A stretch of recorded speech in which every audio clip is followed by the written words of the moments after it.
Hi, it's David. A couple of things, sobering things that have come to my mind. I want to be straightforward. I want to be transparent. The videos that I posted on the garment failure of the two missionaries that were killed in Texas, I've had more than my share of hits on it, and most of them are Mormons.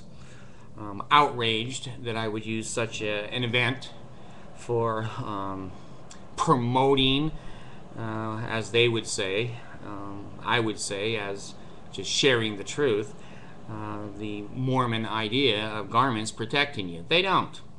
And of course, the Mormons that wrote me said, "Oh, we know that. They don't protect you." And yet, J. Willard Marriott told Mike Douglas on a international newscast, they are a protection. It saved his life. So, which side of the story do you jump on with the Mormons? Here's my experience with dealing with the Mormons. And I'm going to use a couple of analogies. Maybe they're good, maybe they're not. One is that if you go into a war, and I'm certainly not in a war with the Mormons are in a war with society. They have been since Joseph Smith and the Kirtland Money Fund, and getting driven out of Kirtland and driven out of Ohio, and people hating them in Nauvoo and hating them in the Brigham Young era, and their polygamy and breaking the law. God, the church is at war with everybody, and they don't see that. They think the whole world hates them. There's no reason to hate them if they just obeyed the law and basically told the truth.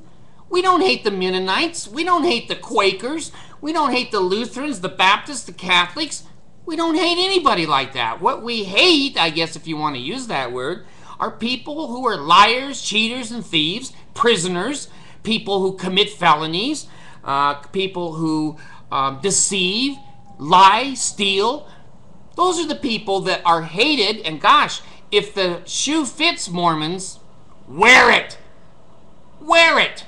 60 years after it was illegal to practice polygamy in the United States, you were still practicing it. After the manifesto, you were still practicing it.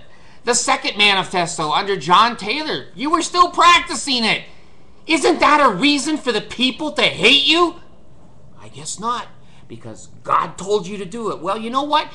Many people believe that maybe you should take you and your God and go somewhere outside of society where the rules and the laws don't apply to you, because you live within our society and you do not obey the laws, and the society has a tendency to shake their head and go, gee, what's wrong with those Mormons? Well, let me give you an example here, and it's a crude example, and I don't like it, but it's the truth.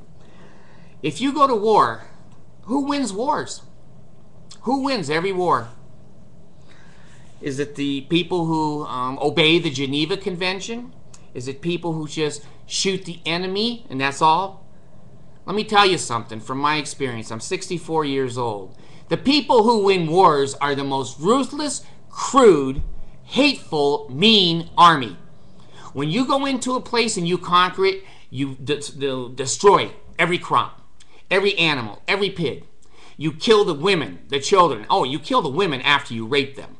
And then you take their land, burn down their houses, or you just take them and use them for yourself. Whoever wins a war is the most ruthless. Most ruthless. Well, here's the problem with the Mormons and their cult teachings that conflict with the general boundaries of American society. Always has, perhaps always will. When the Mormons spin their stories of fantasy, that their garments are magic and that Joseph Smith saw angels and the angel took the gold plates to test us to see if we would really believe that Joseph did that, when Joseph marries 14-year-old girls and Brigham marries 16-year-old girls, and 57 wives with Brigham, 30 with Joseph Smith. When they spin those fantasies, they're smiling and they think, that the rest of us are so stupid that we believe that stuff. I used to. When I was a Mormon, I used to. I don't now. I have some common sense. When we don't attack the Mormon faith, but only hold up the truth. They feel persecuted. They feel attacked. They think the world is against them. The world is not against the Mormon Church. What the world is against are liars, cheaters, thieves, con men, and people that take advantage of young girls and children and women and other blacks and gays and minority groups, etc. That's what we hate. We don't hate the Mormon Church, but they want in the cult to train their people. It's like, see, we're true because Satan is making those people hate us. Satan is doing that. It's not true. I don't know why I speak to Mormons, because I'm just beating my head against the wall, but I wanted to feel good about myself to indicate that I take no pleasure, absolutely none. And they've all written to me and said, you're lying, you're lying. Of course, they all know my heart and my mind. They're judges. In 2 young Mormon missionaries being killed in Texas. And I can't imagine the tragedy that is to the families and to their friends, and to their girlfriends, and a whole life to live in front of them, and now it's been destroyed. That's sad. And the whole world mourns those kinds of events.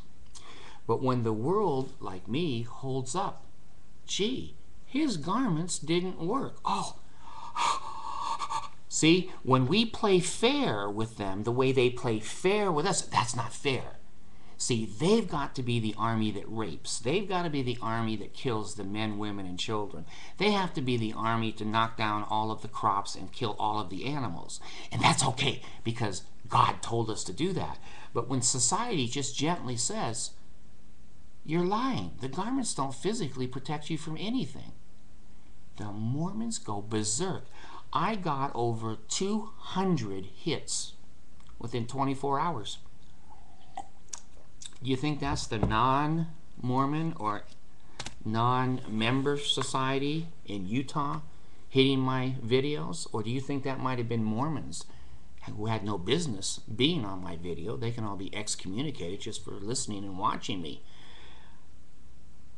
They're listening, they're watching, and they want to be the raping army. Well, Brigham Young wanted to be that, and Johnson's army was sent by the federal government to tell Brigham Young, screw you. You are going to do and obey the law. Well, they didn't for 60 more years, and they hid, and they have secret and sacred things that the Lord told them, and John Taylor said, you know, he's continued polygamy, and that's the FLDS people.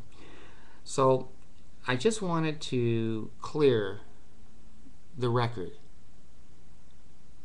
I find tremendous sadness in 2 young men being killed serving a Mormon mission. They're welcome to serve a Mormon mission. I don't care.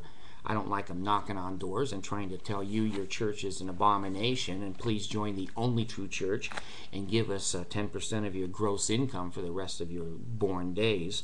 I don't like that, but I have certainly nothing against the 2 young men that were out there doing what they thought was right. But you know what? I'm not going to back off. Because I've learned, those of us that back off from a bully get picked on over and over and over until we commit suicide or we think we're crazy. We're not going to commit suicide. We're not crazy. This Mormon doctrine and policies and procedures is nutball stuff.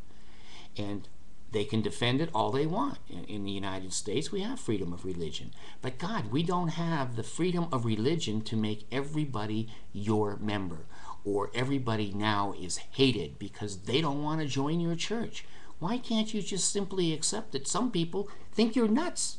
Why can't you just walk away, go to your meetings, pay your tithing, build them all, and leave the world alone? You can't do it. You need constant validation in a cult that you're right, you're right, you're right. The only true church, the only restored church. All others are an abomination. Black and white, black and white. That's cult. That's cult. Look it up anywhere. That's one of the tenets of having a cult. So let me just simply say that there's some of us in society are not going to let the Mormons run over us. We're not going to do it. I was there for a half a century. They ran over me, kicked me, slapped me, knocked me down, made me poor, made me have poor self-esteem, and I was never to question a damn thing they said or did. And you know what? I resigned. Now, I can say whatever I want. I can say the truth. And if it upsets them, screw them. Screw them. I'm going to be fair. I'm going to tell the truth. They're not. They're threatening me on the internet. They're calling me all kinds of names. Old and stupid and uneducated, and I'm ugly and fat. Well, some of those things are true, but many of them are not said by ordinary people. Ordinary people have boundaries. Mormons have none. They have none. They just do what they damn well please, and they excuse their behaviors outside the boundaries of normal society. So no one hates the Mormons. I can tell you that. No one hates the Mormons. What people hate are the lies, the cheating, the stealing, the secret, the sacred, the under the table, the good old boy system, the exploitation of children and women and blacks and equal pay for equal rights, and now gays. That's what we hate. I'm going to tell you flat ass out. That's what we hate, is your doctrine. Your policies and your procedures are something from another world. The rest of the world wouldn't do those things. Mountain Meadows, kill 120 people, shoot them in the face, the children. What's wrong with you people? Oh, Brigham told us to do that, and he's the prophet of God. Well, you dig your own graves. You dig your own destruction. No one is trying to destroy the Mormon Church. The Mormons are doing a great time of it themselves. And when the internet became available to the general public, the Mormon Church stopped growing. It is now shrinking. Tithing is shrinking. They're selling radio stations. They're selling land out on the Great Salt Lake to Kennecott Copper. They've fired all of the janitors in their buildings, so the Mormons are blessed and are tested. Will they clean the BM in the toilets on Sunday and do it for free? They have constantly taken, well, they've taken the cars away from the missionaries. Why do you think those two boys in the middle of nowhere were on bikes? Why do you think they were on bikes in the middle of nowhere? Because the Mormon Church has taken their cars away because they can't afford them. They're using the tithing money to build a mall. The corporation of the Church of Jesus Christ of Latter-day Saints, it's not a church, it's a corporation of the presidency. Go look it up.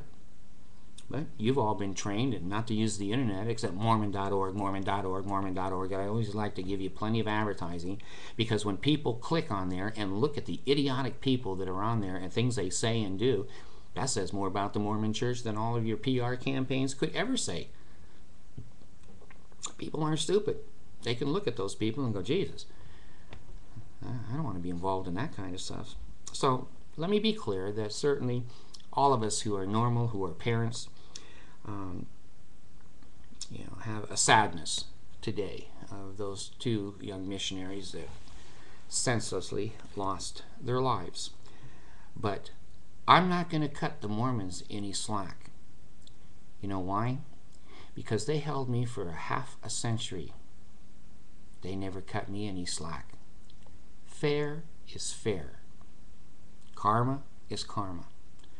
I'm not here to destroy or bring anyone out of the Mormon Church or stop people from joining it. My God, if you're happy and it brings you peace and joy and contentment, I would say, what the hell are you watching these videos for?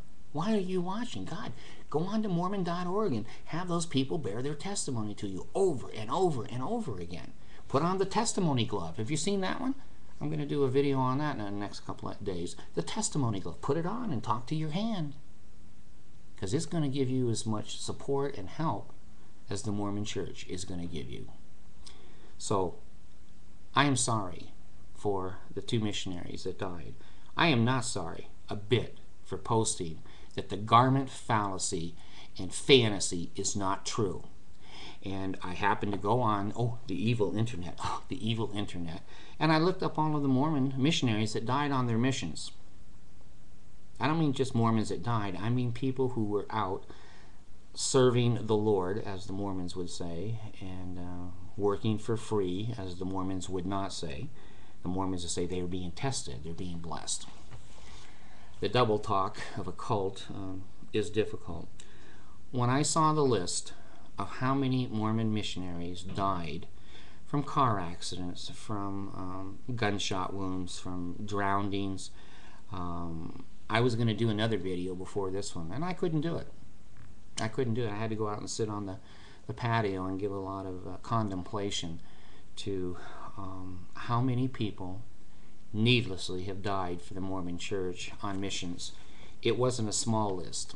I was thinking it might be maybe, what, 1 or 2 a year. It's not. That makes me sad. That makes me sad.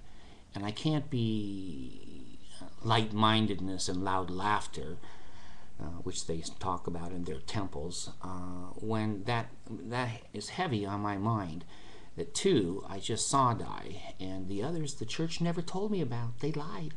They never told. I had the desert news, the church news. I thought all the information, but it was manipulated. Hundreds and hundreds and thousands of missionaries for the Mormon Church have died while they're on their missions. I'm going to do a video on that, but I'm not going to do it now because I'm sad. I'm sad. And the world is sad. No one wants to see those young people die, but the world does want to see the lying, the cheating, the stealing, and the cult behaviors stopped. The world does want to see that.